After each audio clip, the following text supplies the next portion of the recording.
नमस्कार, ओम नमः शिवाय। आज हम चर्चा करेंगे शिव पुराण के द्वितीय संहिता रुद्र संहिता में दिए हुए सृष्टि की रचना की। शिव पुराण में के अनुसार सृष्टि की रचना किस प्रकार से हुई।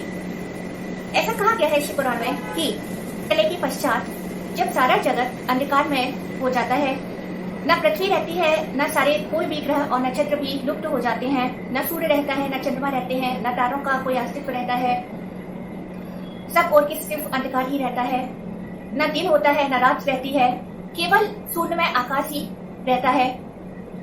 तब केवल एक ही चीज का अस्तित्व होता है और उसको कहा गया है सत्य तत्व। केवल सत्य तत्व ही उस समय विद्यमान होता है। सत्य तत्व के लिए कहा गया है कि वह सत्य तत्व यद्यपि शब्दों में उसका वर्णन करना असंभव है, वह किसी की पहुंच नहीं है, वह निर्विकार ब्रह्म स्वरूप है, वह सत्य तत्व शून्य है जो कि जन के हृदय में विद्यमान होता है, और वह सत्य तत्व परमानंद स्वरूप पर ब्रह्म रूप है, स्वरूप है। यह सत्य तत्व ही निर्गुण कहा गया है, परमानंद स्वरूप कहा गया है, पर ब्रह्म कहा गया है। उस शून्य रूप पर ब्रह्म की इच्छा एक से अनेक होने की होती है। सृष्टि की नई रचना करने हेतु से अनेक होने के लिए सदाशिव निर्गुण से सकल रूप अपनी मूर्ति रूप में प्रकट होते हैं, जिन्हें सदाशिव कहा गया है। और ऐसा कहा गया है शिव पुराण में कि सर्वप्रथम सदाशिव ने अपने से शक्ति का प्रकट किया, जो कि उनसे कभी भी अलग ना होने वाली हैं, जिन्हें अंबिका कहा गया है। वह अंबिका पराशक्ति है, आदि शक्ति है, बुद्धि रूप है, इस प्रकृति की रचना करने वाली है, त्रिदोहों की जननी कही गई है आदि शक्ति, क्योंकि 8 भुजाएं कही गई हैं और अनेक अस्त्र शस्त्र से वह सुसज्जित रहती हैं। सदाशिव के 5 मुख हैं, प्रत्येक मुख में 3 नेत्र विद्यमान हैं, गौड़ वर्ण के हैं, फूलधारी हैं और जो अपने अंग पर भस्म लगाए रहते हैं। सर्वप्रथम शिव और शक्ति ने मिलकर शिवलोक क्षेत्र का निर्माण किया, जिसे काशी कहा गया। काशी क्योंकि आनंद का क्षेत्र है, स्वयं भगवान शिव का स्थान है, इसलिए इसका नाम आनंद वन भी कहा गया। यह क्षेत्र मुक्तिदायक है, इसलिए इसका प्राचीन समय में इसका नाम मुक्त के नाम से भी जाना गया। एक से अनेक होने की इच्छा से शिव जी ने शक्ति सहित अपने वाम अंग पर अमृत मला, जिसके फलस्वरूप वहां एक पुरुष प्रकट हुए जो अत्यंत ही मोहक सत्व गुण से संपन्न थे, बहुत ही व्यापक। उन परम पुरुष का नाम विष्णु हुआ। ने श्वास मार्ग से विष्णु जी को वेदों का ज्ञान दिया और उन्हें तपस्या करने के लिए प्रेरित किया। विष्णु जी ने प्रेरित होकर काफी वर्षों तक तपस्या की। तपस्या के फलस्वरूप उनके अंगों से जलधाराएं प्रकट होने लगी और उस जलधाराओं के कारण से यह सारा सूना संसार जलमग्न हो गया।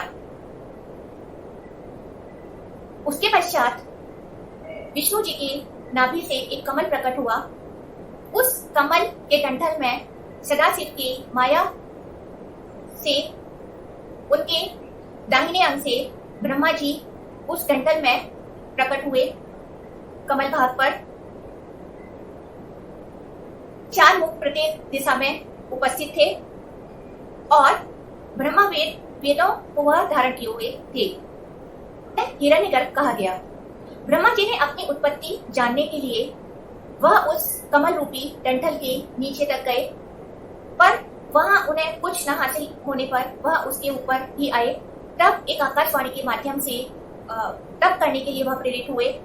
ब्रह्मा जी ने 12 वर्ष तक लगातार तप किया।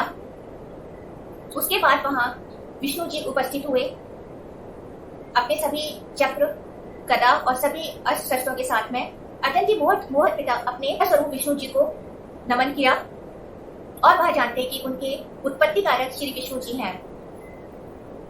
इसके बाद कहा गया है कि किसी कारण से विष्णु जी में और ब्रह्मा जी में कोई विवाद वहां होता है, उनके बीच में एक अग्नि स्तंभ प्रकट होता है और वह यह जानना चाहते हैं कि यह अग्नि स्तंभ क्या है। अग्नि स्तंभ के ऊपर की तरफ जाते हैं विष्णु जी, अग्नि स्तंभ के नीचे की तरफ जाते हैं और वापस उन्हें जब कुछ भी नहीं मिलता है तब वह उस अग्नि स्तंभ को नमस्कार करते हैं और यह प्रार्थना करते हैं कि वह बताएं कि वह कौन है। उस अग्नि स्तंभ से ओम की ध्वनि प्रकट होती है और वहां पर सदाशिव प्रकट होते हैं।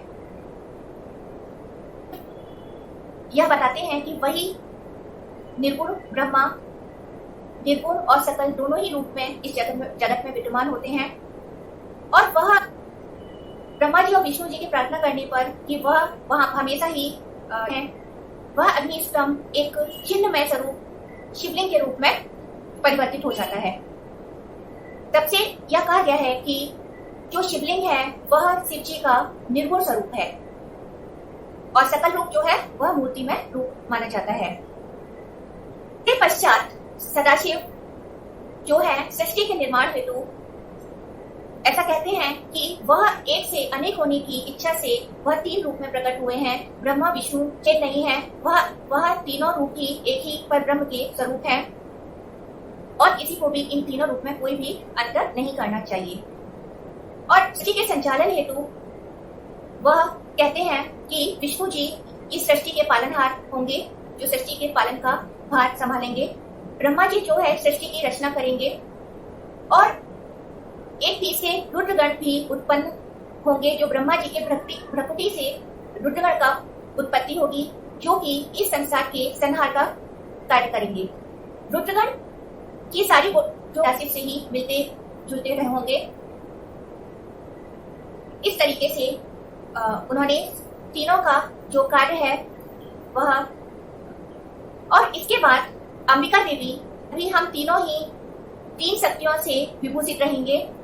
विष्णु जी के साथ में अंबिका देवी से अलग हुई लक्ष्मी जी विद्यमान होंगी, उनकी शक्ति रूपा बनेंगी। ब्रह्मा जी के साथ में सरस्वती जी शक्ति के रूप में विद्यमान रहेंगी और रुद्र के साथ में माँ काली जो है विद्यमान होंगी, जो कि उनके कार्यों में उनका सहयोग करेंगी, जो अपने कार्यों में सुसज्जित होंगी। तो इस तरीके से त्रिदों अपने कार्यभार संभालते हुए सृष्टि का की। तो यह एक वर्णन है जो कि शिव पुराण के रुद्र संहिता में दिया हुआ है। यह एक प्रश्न उत्पन्न हो सकता है कि कहीं कहीं ऐसा कहा गया है कि विष्णु जी के द्वारा ही जो है सारा संसार उत्पन्न हुआ है, विष्णु जी के द्वारा ही ब्रह्मा जी और ब्रह्मा जी से रुद्र जो है उत्पन्न हुए हैं। इस बात का जो संशय है वह सातवीं संहिता वायव्य संहिता में दिया हुआ है। उसमें ऋषि मुनि जो है ऐसा प्रश्न करते हैं कि कहीं कहीं जो है हमने ऐसा सुना है कि जो विष्णु जी जो है वह शिव जी के पिता रूप रहे हैं और ब्रह्मा जी से जो शिव है वह उत्पन्न हुए हैं और ब्रह्मा जी से जो विष्णु जी या शिव उत्पन्न हुए हैं, ऐसा कहीं कहीं भी वर्णन मिलता है। इसके लिए वहां यह कहा गया है कि हर कल्प में जो सभी त्रिदेव हैं, एक समय में जो भगवान शिव से जो है ब्रह्मा जी और विष्णु जी की उत्पत्ति होती है, तो दूसरे कल्प में जो है ब्रह्मा जी से शिव जी और विष्णु जी की उत्पत्ति होती है। और जिस कल्प की बात शिव पुराण में कही गई है वह श्वेत कल्प है, जिसमें शिव जी द्वारा जो है विष्णु जी और ब्रह्मा जी की उत्पत्ति कही गई है। तो यह जो है एक व्याख्या जो है हमें शिव पुराण में मिलती है कि यह एक कल्प के आधार पर जो है त्रिदेव, क्योंकि किसी में सभी तीनों ही देव जो है समान रूप हैं, इसलिए समानता के आधार पर हर कल्प में जो है तीनों ही देव जो है एक दूसरे का सृष्टि करते हैं, ऐसा जो है वर्णन मिलता है हमें शिव पुराण में। तो यहाँ हम एक नई जानकारी के साथ में मिलेंगे। तब तक के लिए नमस्कार। ओम नमः शिवाय।